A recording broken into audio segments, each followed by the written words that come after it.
কোথায় গিয়েছিলে? কেন গিয়েছিলে নিচে তুমি? না সরি মা বললে এখন হবে না। তোমাকে আমি বলেছিলাম যে বাপি তুমি উপরে এসো, তুমি পড়তে বসবে। কথা শুনেছো তুমি? হ্যাঁ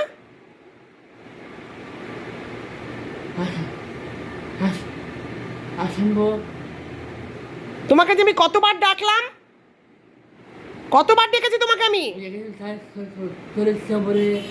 না তাহলে তোমাকে যে আমি অনেকবার ডেকেছি সোনা এসো সোনা এসো, বাপি এসো বাপি এসো, তখন তুমি কি বলে না যাবো না বলে তুমি ঘুরতে চলে গেলে।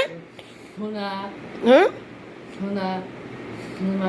না এখন সোনা মা বললে তো হবে না বাবা, এখন পা জড়ি ধরলে তো হবে না। তুমি আমার কথা না শুনলে আমি রেগে যাই বলো। এবার থেকে বলো, কান ধরো তাহলে, কান ধরো, উঠো ওঠো উঠে দাঁড়াও, বলো আর করবো না। আমার কথা তুমি শুনবে তো? ভালো করে বলো কিন্তু। সরি মা, আর হবে না তো? ঠিক আছে কি বলো?